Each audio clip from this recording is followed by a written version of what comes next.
The woman pounding on my door at 6 in the morning definitely wasn't there to sell Girl Scout cookies. She had her phone out with 911 already dialed, shouting that my wife was trespassing in her own home. I stood there in my bathrobe, coffee steaming in the cold air, staring at this furious woman trembling with rage because my wife had dared to park her car in our own driveway overnight. This was the HOA president. We'll call her Brenda, demanding that the police arrest Elena for the crime of living where she belongs. Her shrill voice echoed down the frost-covered street as curious neighbors peeked through their curtains.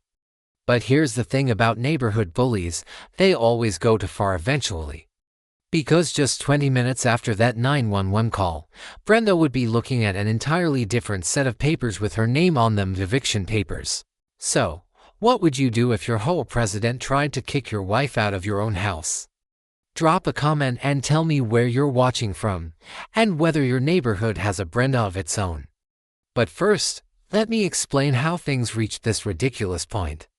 My name's Marcus. I'm 45, an industrial maintenance supervisor, the kind of guy who pays bills early, keeps the yard immaculate, and minds his own business. 3 years ago, I bought a home in Willowbrook Commons for $295,000, a nice, middle-class neighborhood with a $180 HOA fee for landscaping and pool maintenance. Simple, quiet, nothing extravagant. 6 months ago, I married Elena. She's 38, a pediatric ICU nurse who literally saves children's lives for a living. This past weekend was her official move-in day. Saturday morning, she was unloading boxes from her Honda Civic when trouble showed up, wearing a tailored pantsuit and carrying a clipboard. Meet Brenda Kensington, 58, HOA president for 4 years straight, and the kind of woman who probably owns a ruler just for measuring grass. A retired county assessor with too much time and not enough purpose, living in the biggest house on the corner, surrounded by flower beds so perfect they look artificial. Within 20 minutes of Elena parking in our driveway, Brenda was marching over like she was responding to an emergency. "Excuse me," she barked, pen raised like a weapon. "Overnight parking isn't permitted here." She glared at Elena's Honda like it was an eyesore. "Multiple vehicles per household require board approval. And that commercial equipment violates residential bylaws." Commercial equipment, she meant Elena's nursing bag. Her stethoscope and blood pressure cuff were visible through the back window, the same tools she uses to keep sick kids alive. But Brenda was already scribbling down a $150 fine, her manicured nails tapping against the clipboard. I stepped outside holding our marriage certificate and property deed, both clearly listing Elena's name. "She's my wife, Brenda. She lives here." The smell of fresh mulch from Brenda's overly groomed garden filled the chilly air as I tried to stay calm. She barely looked at the paperwork. "Doesn't matter. Rules are rules." Then she slapped the fine on Elena's windshield with all the satisfaction of a conquering general. When I looked over, Elena's face said everything: shock, confusion, hurt. She stood there in scrubs, hospital ID still clipped to her shirt, a box of nursing textbooks in her hands, being treated like a criminal in her own driveway. But Brenda wasn't finished. "I'll be filing a complaint with county code enforcement about this boarding house situation," she announced loudly enough for every curtain-twitching neighbor to hear. "And that suspicious medical equipment concerns me." Medical equipment. Like my wife was running a meth lab instead of working in a hospital. Her heels clicked away down the sidewalk, leaving Elena standing there looking defeated, while neighbors' curtains snapped shut as soon as I looked their way. That night, after another 12-hour ICU shift, Elena sat at the kitchen table, still in her scrubs. "Maybe we should just pay the fine," she whispered, exhaustion heavy in her voice. The woman who spent her days fighting for children's lives was afraid of causing problems. I took her hand. Her fingers still smelled faintly of antiseptic. "We're not paying that fine," I said. "And we're not letting her chase us out of our home." Lying in bed that night, I decided Brenda had picked the wrong fight. 3 days later, I was drinking my morning coffee when another knock came. Not Brenda this time, but a man in a county uniform with a clipboard. "Code enforcement," he said awkwardly. "Complained about an illegal boarding house." I invited him in. He inspected the place, the bedrooms, 1 couple, 0 boarders. Someone also claimed you're running an unlicensed medical facility. He glanced at Elena's nursing bag by the door. That's hospital gear, right? When I nodded, he sighed. Whoever called this and wasted our time. Have a nice day. But Brenda wasn't done. That afternoon, Elena came home pale and shaken. Someone called the hospital, she said quietly. They accused me of using hospital equipment illegally. The administration dismissed it immediately. Elena's one of their best nurses, but the attempt to sabotage her career made my blood boil. Then came the anonymous notes. Tuesday morning, heap. Our neighborhood family friendly. Wednesday, some people don't belong here. Typed in block letters, but printed on the same fancy stationery Brenda used for whole letters. Thursday morning was the breaking point. Elena stepped outside and froze. A long key mark slashed down her car's side, the metal glaring through the paint. She just stood there, shoulders drooping, and something inside me finally snapped.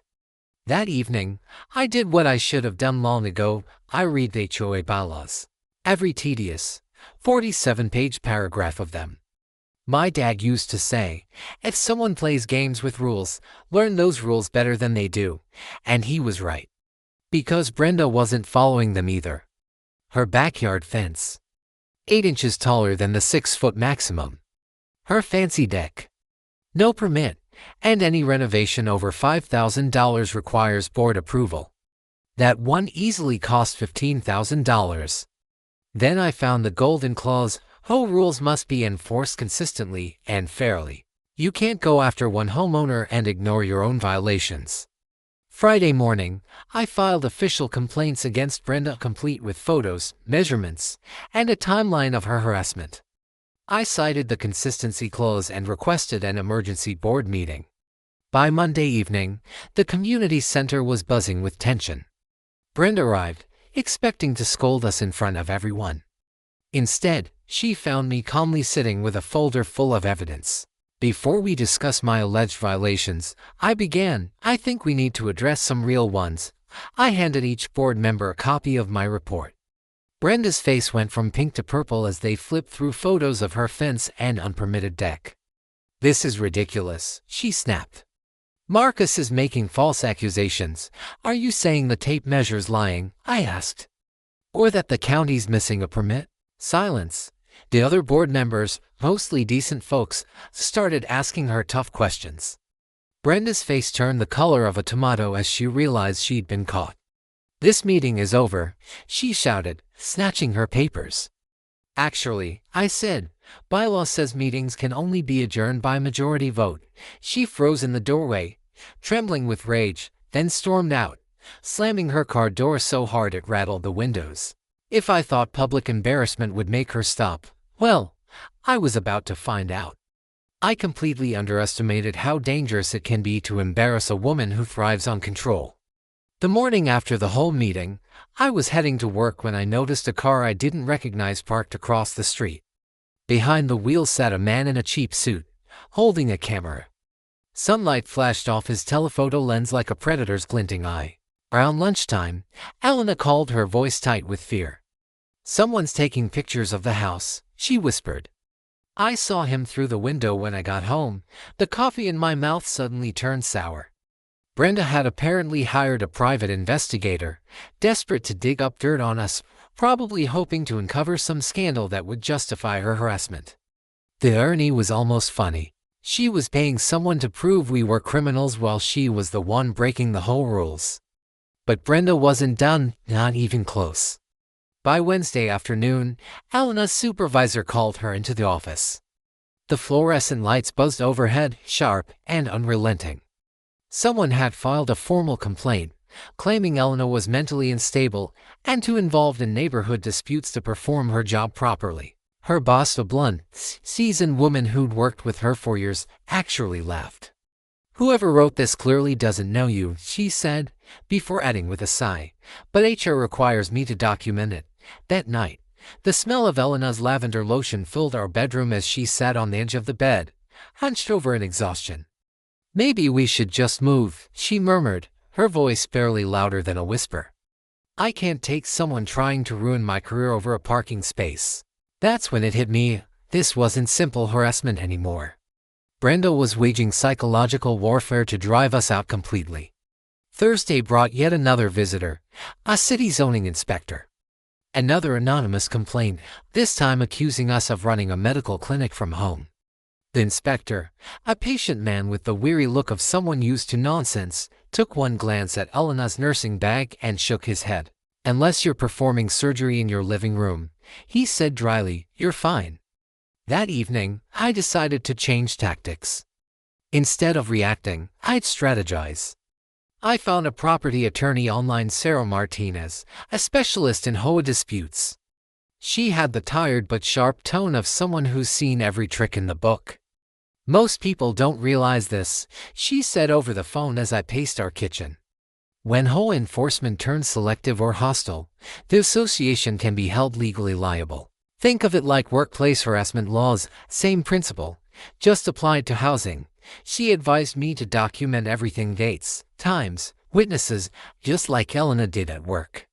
Then she gave me one more crucial tip: request copies of the HOA's financial records for the past 3 years. Brenda can't legally refuse. And trust me, people who abuse power usually have something to hide in the numbers. I remembered my construction foreman once saying, "If someone doesn't want you looking under the hood, it's because the engine's already blown." So Friday morning, I submitted a formal request for the HOA's budgets, expenses, and vendor contracts from the past 3 years. It was a routine right any member had. But the moment Brenda got the email, she called an emergency meeting to discuss protecting sensitive HOA information from harassment. That overreaction told me everything I needed to know. Her sudden concern about privacy smelled fishier than week-old salmon. Meanwhile, the private investigator was still lingering around, but growing careless. On Tuesday, he followed Elena to the grocery store, his engine rumbling in plain sight. Wednesday, he parked outside the hospital as she left her shift, cigarette smoke curling from his window. By Thursday, Elena had had enough. She marched straight up to his car, knocked on the glass, and asked sweetly if he'd like her autograph since he seemed so fascinated by her. The man's face flushed crimson before he sped off, probably realizing that stalking a pediatric nurse wasn't exactly genius-level detective work. The next night, my neighbor Tom Martinez, a sharp-tongued retired accountant, filled me in on Brenda's latest move. She held a neighborhood watch meeting, he said, shaking his head. 4 people showed up, including her. "She spent the whole hour complaining about your wife's car, but Brenda wasn't finished digging her own grave." On Friday evening, she sent an email to every resident announcing an $800 emergency security assessment as supposedly to cover new safety measures after recent disruptive incidents. The message even warned that unpaid fees could lead to property liens. That was the moment the tide turned. My phone started ringing nonstop. Neighbors who'd stayed silent through all the chaos suddenly wanted to talk. Nobody likes a surprise bill, especially one that reeks of revenge. By Saturday morning, instead of a quiet autumn coffee on the porch, I was once again facing Brenda pounding on my door at 6 a.m., phone in hand, 911 already pulled up, her finger hovering over the screen like she was about to launch a missile. "There's an illegal trespasser in this house," she screams, loud enough to rouse half the block. Her shoes crunch the morning frost as she paces our front steps like a trapped animal, each exhale producing visible puffs in the cold. "I'm calling the police right now unless that person leaves immediately." She points straight at Elena, who stands behind me in her scrubs, hospital ID still clipped to her uniform from yesterday's shift, looking as if she'd rather be anywhere but here. I inhale the crisp air, tasting coffee and the faint trace of Elena's drink, and say, "Brenda, this is my wife. She lives here. We've already shown her the marriage certificate and the deed." Trying to reason with Brenda now is pointless. It's like asking a tornado to take a detour. "I don't care what fake papers you have," she snaps, her voice cracking across the frost-covered sidewalk like breaking ice. "Nobody moves in without HOA approval, and I never approved this person." She tosses out lines about how this person raises her blood pressure into dangerous territory. Elena isn't just my spouse, she's a pediatric nurse who saves children's lives, and yet this woman treats her like a criminal. That's when Officer Rodriguez pulls up, probably expecting a domestic dispute after Brenda's dramatic 911 call. Instead, he discovers three adults arguing in a driveway over the most absurd complaint. I calmly hand him our marriage certificate, the property deed, and Elena's driver's license that shows our address. His face shifts from alert to annoyed as he realizes he's been dragged into HOA theatrics on his Saturday. "Ma'am," Rodriguez says to Brenda, his patience worn thin, "this is a civil issue, not a criminal one.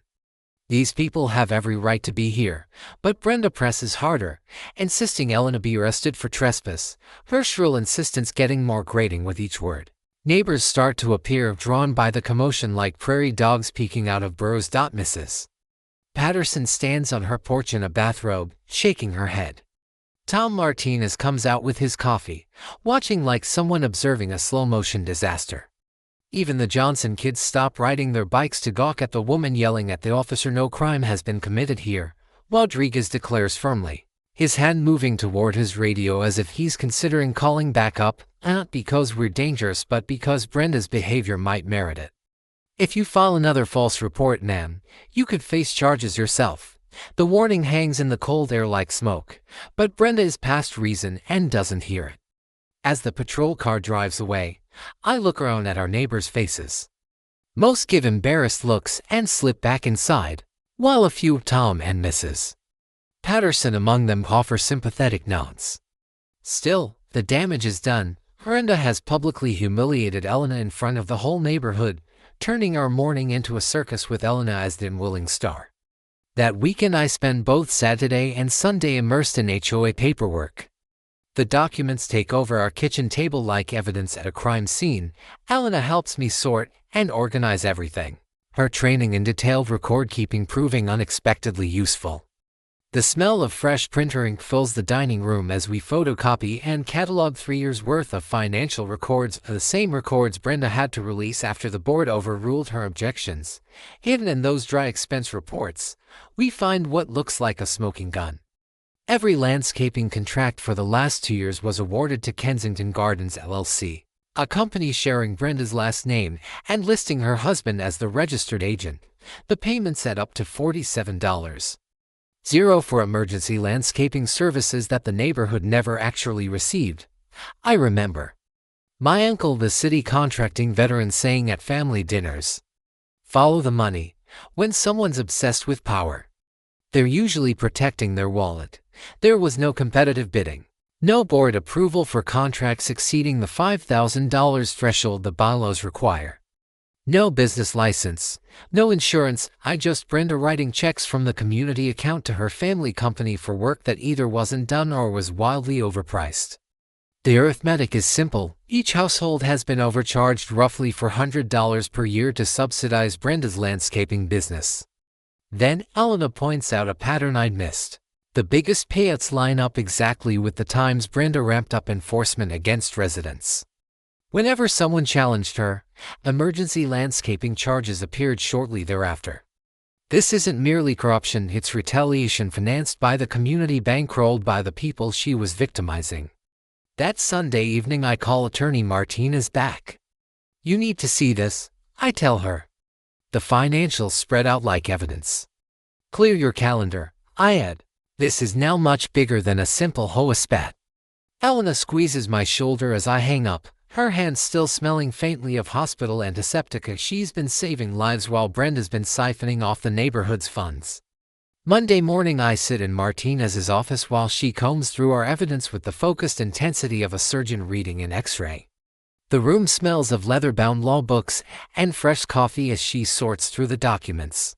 "This is textbook self-dealing," she says at last, leaning back and whistling under her breath. "But it's worse than I expected." She pulls a red folder from a drawer with a satisfying click and walks me through the legal framework. I'm suddenly back in a business law class, remembering that board members owe a fiduciary duty to homeowners. When board members steer contracts to themselves or relatives without disclosure, bidding, or votes, they breach that duty, and that can be criminal. What makes this case especially bad? Martinez continues, the afternoon light casting long shadows across the table. Is the bylaws require board approval for expenditures over $5,000? Brenda authorized $47,000 to her husband's company with no recorded vote. That's not a clerical error, that's intentional theft. The real clincher, she points out, is the revenge pattern Elena discovered.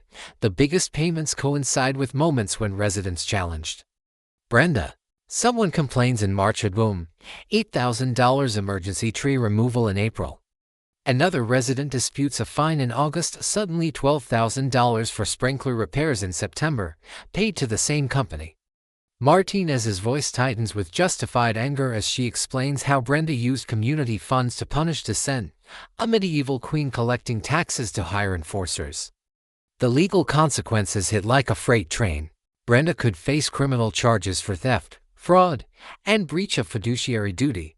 HOA insurance doesn't cover intentional crimes, which means she'd be personally on the hook for every stolen dollar plus interest and legal expenses.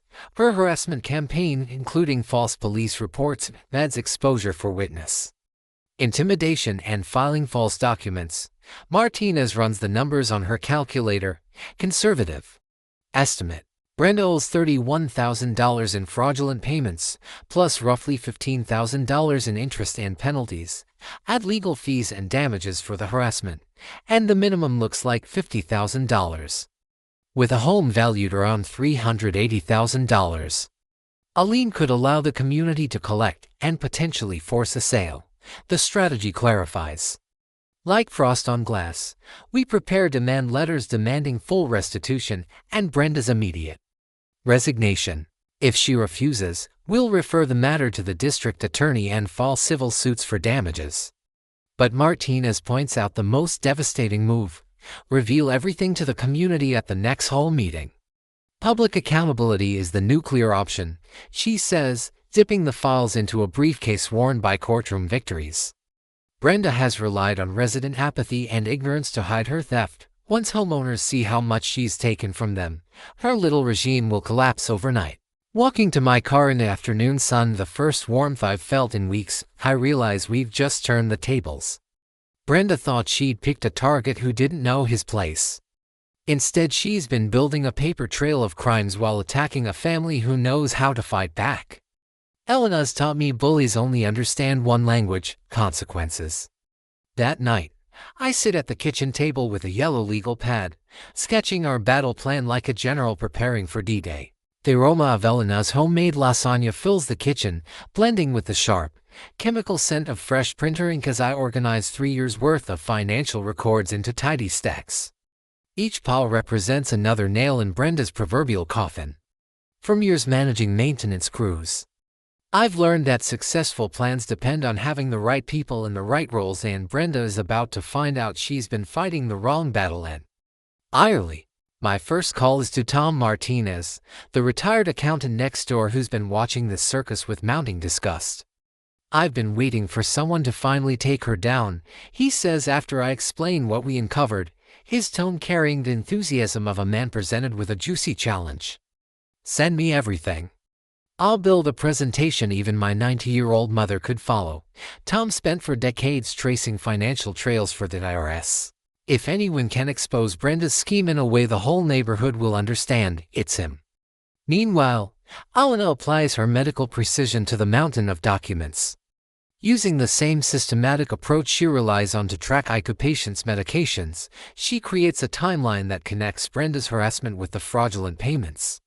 Every incident is color-coded, cross-referenced, and charted like a medical report tracking symptoms. This is pattern recognition, she explains, highlighting dates in yellow.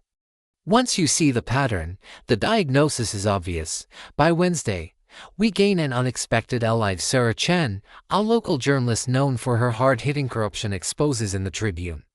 She shows up with a tape recorder and the eager gleam of a bloodhound catching a fresh scent.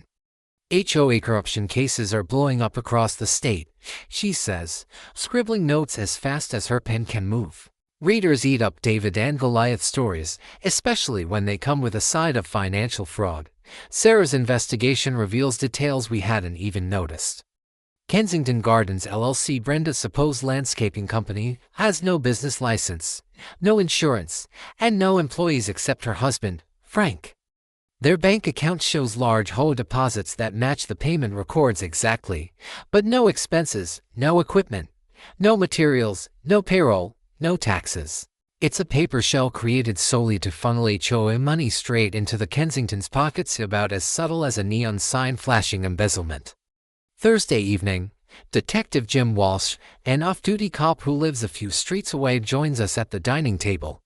His calm, seasoned presence brings a sense of gravity to the discussion. He reviews the timeline while sipping sweet tea, the ice cubes clinking softly. Normally, false police reports are misdemeanors, he says, scanning Brenda's escalating behavior, but when they're part of a larger effort to intimidate witnesses or conceal financial crimes, that moves it into felony territory. Your wife isn't just being harassed, she's being silenced. From that point, our preparations shift into high gear. Attorney Martinez drafts a cease and desist letter that reads like a legal guillotine, demanding Brenda halt all harassment and return the stolen funds. We prepare official complaints for the state attorney general, the county prosecutor, and the insurance commission overseeing HOA conduct. Each document becomes another layer of armor, shielding us from any desperate counterattack Brenda might attempt. And Friday brings a breakthrough. Tom calls with excitement fizzing in his voice. "You need to see this," he says, arriving minutes later with his laptop and the triumphant look of someone who's cracked a major case. His forensic accounting analysis reveals a calculated pattern. Brenda steals the most money during months when the HOA's reserves are flush, timing her thefts to avoid automatic audits that trigger when balances drop to low. She's been playing the system like a Vegas card shark, Tom explains, showing charts that match payment spikes with seasonal dues. Every spring, new landscaping emergencies. Every fall, surprise sprinkler repairs. Always costing exactly what's sitting in the bank. This isn't amateur corruption. It's a deliberate scheme of precision-engineered fraud disguised as community improvement, exploiting every loophole she learned from her years at the county assessor's office. Elena suggests we bypass Brenda's official notices and personally invite every homeowner to the upcoming meeting. She'll try to tank attendance, she warns, recalling her hospital's political committee meetings. But if neighbors hear the truth directly from us, curiosity alone will fill that room. Saturday afternoon, we go door to door, armed with copies of the most incriminating documents and Tom's simplified breakdown showing how much each household has overpaid. The response is beyond anything we imagined. Mrs. Patterson welcomes us in with coffee that tastes like victory, recounting how Brenda fined her $200 last year over excessive garden ornaments. 3 ceramic frogs gifted by her grandkids. The Johnsons show us their citation for a basketball hoop that was supposedly visible from the street. The stories pour in, one petty abuse after another. By Sunday night, we've confirmed that 28 out of 31 households plan to attend. Tom has built a PowerPoint presentation slick enough to make corporate executives jealous. Sarah Chan will bring a photographer, and Detective Walsh will attend in plain clothes, badge visible, just in case anyone forgets this has criminal implications. Standing in our kitchen surrounded by allies, evidence, and a strategy more airtight than a bank vault, I realize this has grown into something far beyond revenge. We've built a movement. Monday morning, the first cracks in Brenda's composure appear. Elena finds a business card wedged under our windshield wiper of a discount lawyer advertising HOA defense services, printed in smudged ink and smelling faintly of cigarettes. Probably planted by Frank Kensington under cover of darkness, like something out of a low-budget spy film. But the real sign of panic comes Tuesday. Tom calls, laughing so hard he can barely get the words out. "You won't believe this," he says. "Brenda tried to hire my old accounting firm to defend her. She'd asked them to audit HOA finances and build a case against disgruntled residents.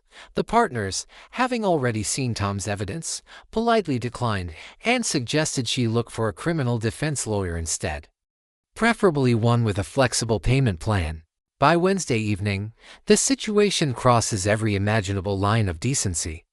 Elena returns from a long hospital shift to find our mailbox completely obliterated, not dented, not damaged, but annihilated, as if someone had taken a baseball bat to it. Twisted metal shards litter the lawn like shrapnel after an explosion.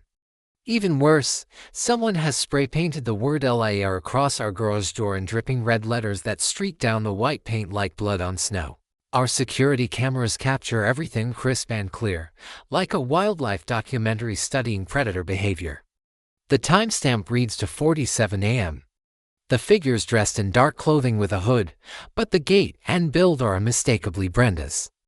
And when the intruder uses our driveway to turn around, the camera catches part of a license plate that Elena immediately recognizes as belonging to Brenda's silver sedan. Detective Walsh reviews the footage and shakes his head like a man watching a confession unfold in real time. Destroying a mailbox is a federal offense, he says, his voice steady but etched with disbelief. The smell of a neighbor's barbecue drifts through the air as we stand in our driveway surveying the wreckage. Add vandalism, trespassing, and witness intimidation to the list, so she's building herself quite the record. My sergeant used to say criminals get stupid when they're scared. Looks like your HOA president's proving the point. He files the report immediately, noting that the incident happened just days before the big community meeting, a timing that screams intimidation. The next day, Brenda escalates again, this time hiding her malice behind the facade of community service. She distributes flyers door to door, warning that certain residents, meaning us, are spreading lies and filing frivolous lawsuits that threaten to destroy the harmony of the neighborhood. The glossy cream-colored paper, the same kind she uses for official HOA announcements, only makes it worse. Reading it feels like watching someone dig their own grave with a golden shovel. Her propaganda backfires spectacularly. Mrs. Patterson calls it the dumbest thing I've read since my grandson told me wrestling was real. The Johnsons tape their copy to their front window with a handwritten note: "We support Marcus and Elena." By Friday, more than half the neighborhood has rejected Brenda's nonsense outright. Some even bring their flyers to our door, rolling their eyes at her desperation. But Brenda still hasn't hit bottom. That afternoon, Elena's hospital receives yet another anonymous call, at this time claiming she's mentally unstable due to neighborhood stress and should be evaluated for patient safety. The caller provides detailed information about Elena's shifts and even suggests surveillance of her interactions with pediatric patients, weaponizing children's safety against a pediatric nurse. It's beyond cruel, it's inhuman. Elena's supervisor, Dr. Rachel Morrison, calls almost immediately. Her tone is tight, controlled, and furious. "This is absurd," she says. "Someone clearly knows personal details about your life and is trying to sabotage your career. I'm reporting this as workplace harassment and contacting hospital security." Dr. Morrison has known Elena for 3 years. She's one of the most capable and compassionate nurses in the ICU, and yet this attack shakes us both. My hands tremble with anger just thinking about it. Saturday morning brings the final straw. Frank Kensington, Brenda's husband, is spotted parked outside the hospital, snapping photos of Elena's car and jotting down her schedule like some bargained-in private eye. When she confronts him, he claims he's monitoring suspicious activity and protecting the community from unstable individuals. Security escorts him off the property, but not before he mutters thinly veiled threats about consequences for people who don't know their place. By now, the neighborhood has had enough. Tom Martinez starts a group chat that quickly swells to 26 households, everyone sharing their own horror stories about Brenda's bullying and pledging to support us at Monday's meeting. Reporter Sarah Chen interviews several residents for her expose, jotting down quotes like, "It's about time someone stood up to her. We've been afraid for years." That Sunday evening, Helena sits at our kitchen table, her movements precise as always, organizing medical records not for patients, but documenting the toll Brenda's harassment has taken on her. The papers rustle like autumn leaves as she sorts them. "I've developed chronic headaches, insomnia, and anxiety," she says clinically, as if diagnosing someone else. "My blood pressure's up, and I've lost 8 pounds. She pauses, then adds, "This isn't just harassment. It's physical harm." As we prepare for the showdown, one truth becomes undeniable: the neighborhood bully is about to meet her reckoning. The air that Monday evening is crisp and cool, of the kind of autumn night that feels charged with possibility. By 6:30 p.m., the community center parking lot is already overflowing. Neighbors arrive clutching copies of Brenda's infamous flyer, shaking their heads as they chat in small clusters. The aroma of fresh coffee mingles with the scent of fallen leaves. Inside, Tom Martinez sets up his laptop. The projector screen glows white, a blank stage waiting for justice. Brenda makes her entrance at 7:15 late, of course, strutting through the parking lot like she owns it. Frank trails behind, clutching a battered briefcase that probably holds their discount lawyer's advice.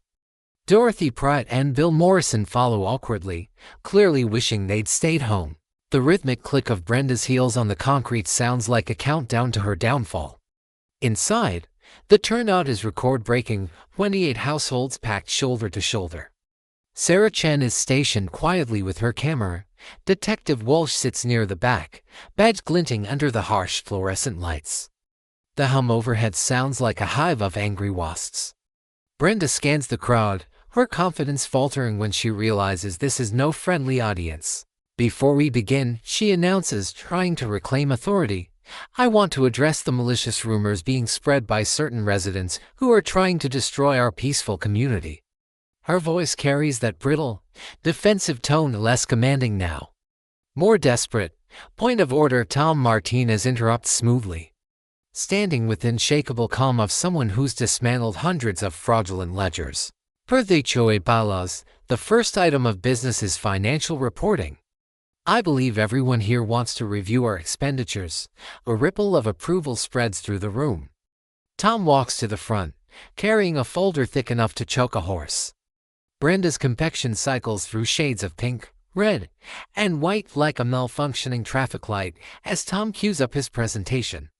The projector flickers to life, displaying spreadsheets that show $47,000 in payments to Kensington Gardens LLC.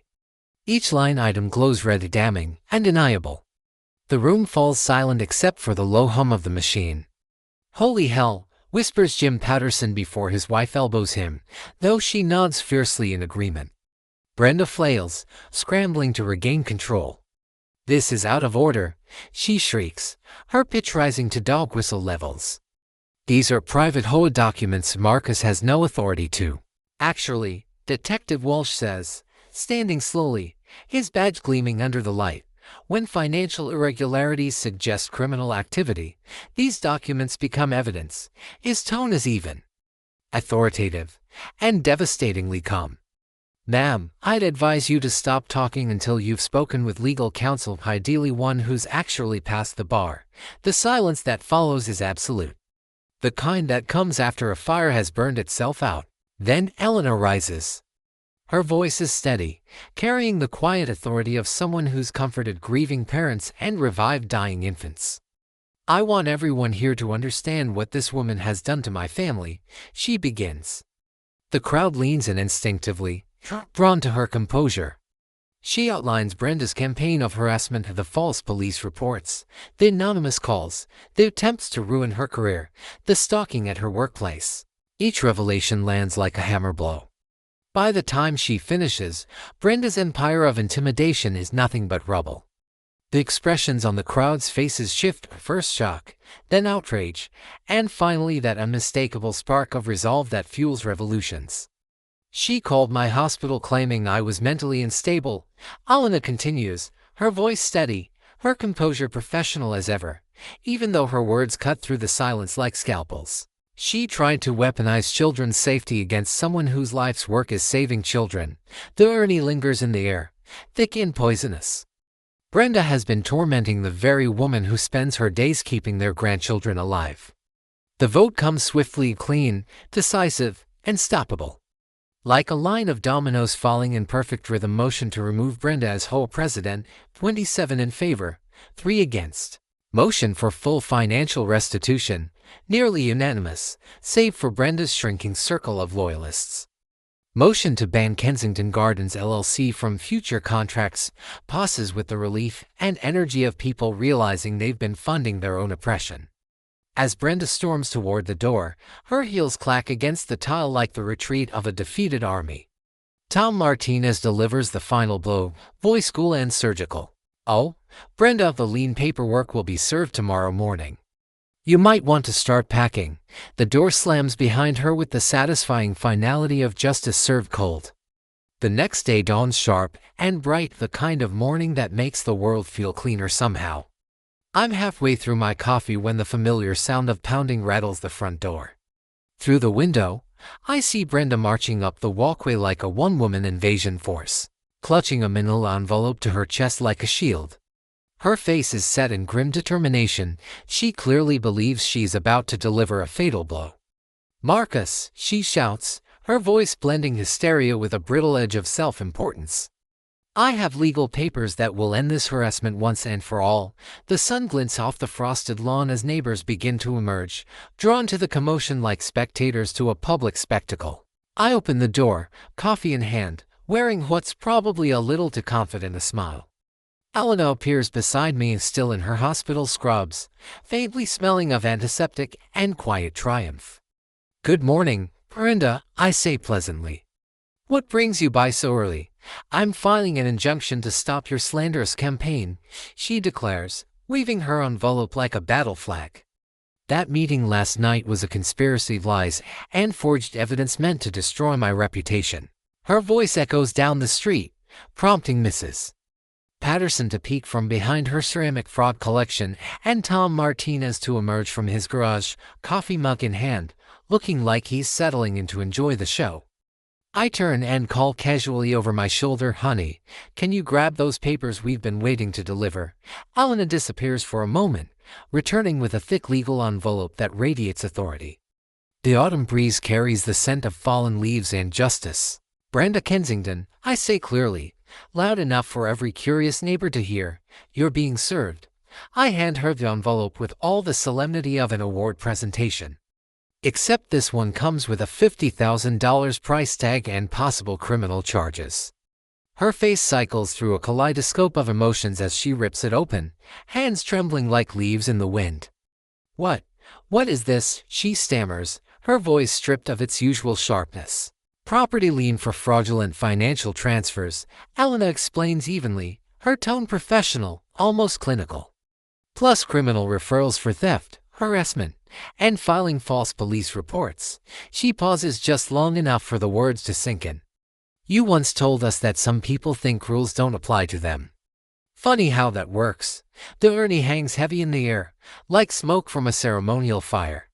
The woman who spent years policing others with a clipboard now clutches legal documents that could cost her everything she stole and more. The hunter has become the hunted, and the neighborhood is front row for the show. Moments later, Detective Walsh's patrol car pulls into our driveway, followed closely by Sarah Chen's Honda, her press badge gleaming on the dashboard. Walsh steps out in full uniform, wearing the satisfied grin of a man who's finally getting to arrest the neighborhood menace rather than respond to her bogus complaints. "Mrs. Kensington," he calls out, his voice steady and authoritative, "you are under arrest for filing false police reports, criminal harassment, and destruction of federal property."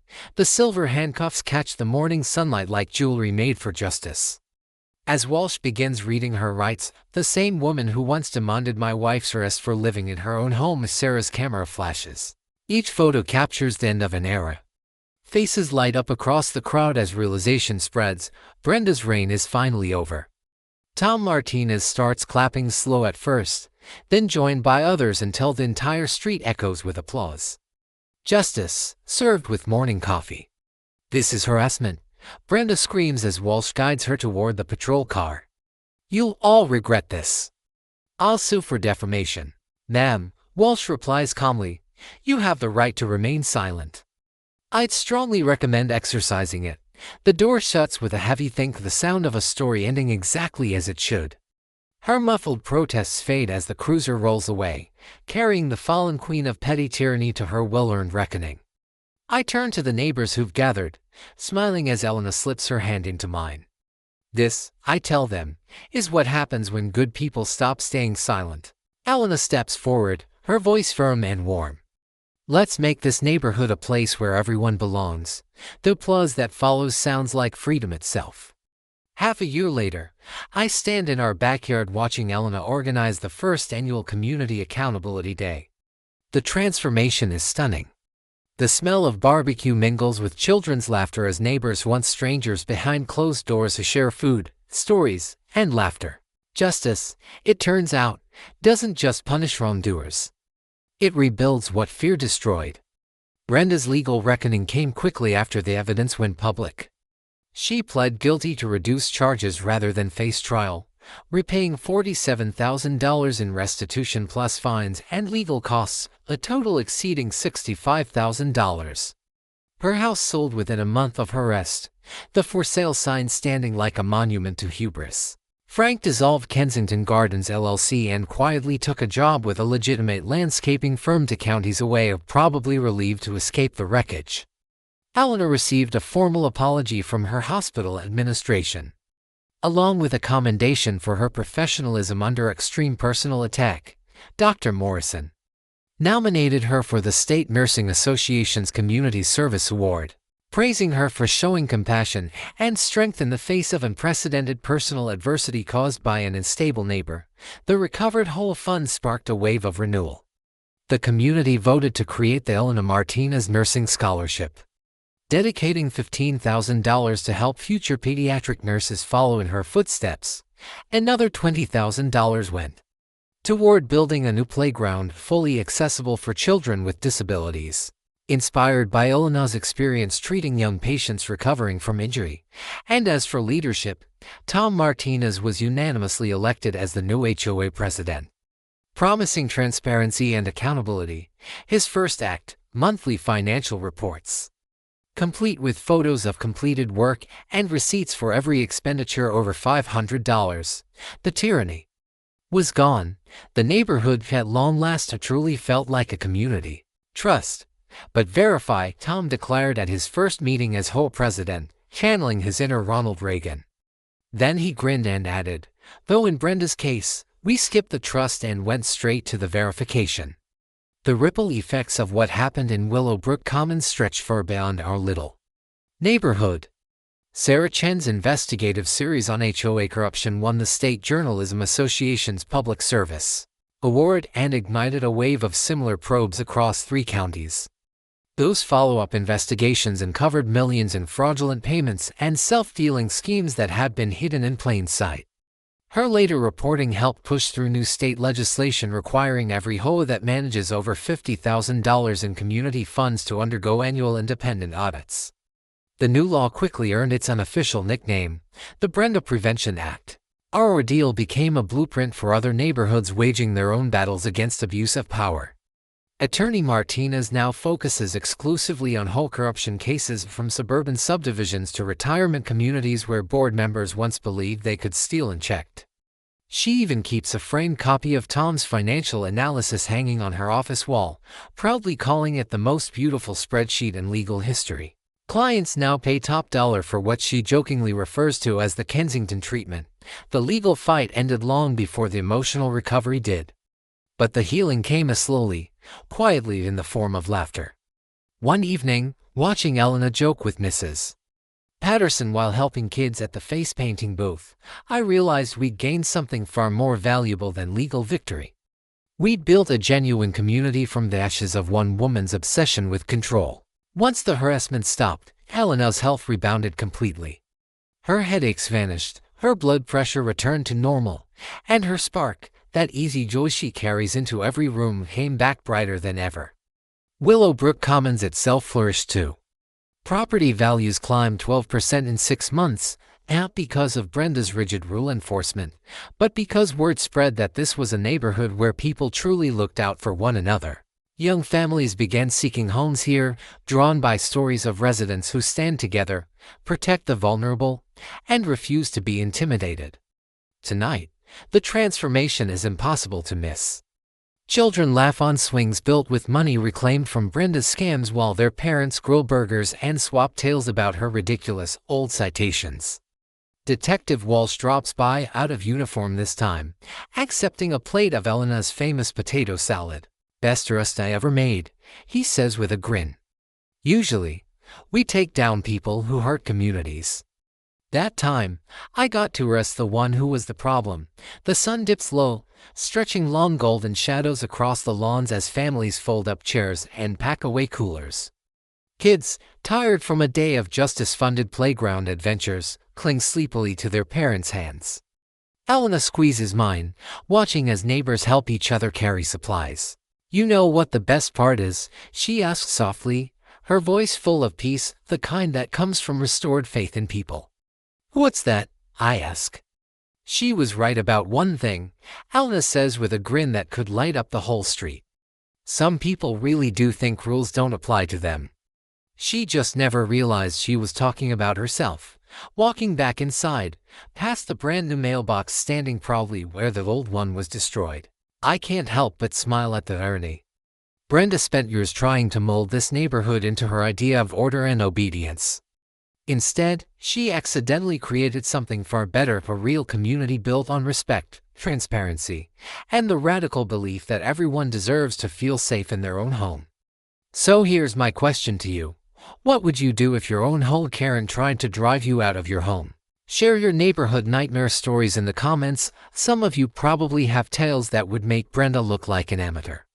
And if you enjoyed seeing justice triumph over petty tyranny, make sure to subscribe to HOA Stories, where ordinary people stand up to extraordinary nonsense. Because bullies only win when good people stay silent, and sometimes, the sweetest revenge is simply refusing to be quiet. Thanks for joining us on HOA Stories, where HOA Karens finally get checked. If today's episode made you cheer, hit like, tell us your favorite moment below. And don't forget to subscribe so you're first in line for the next epic HOA showdown.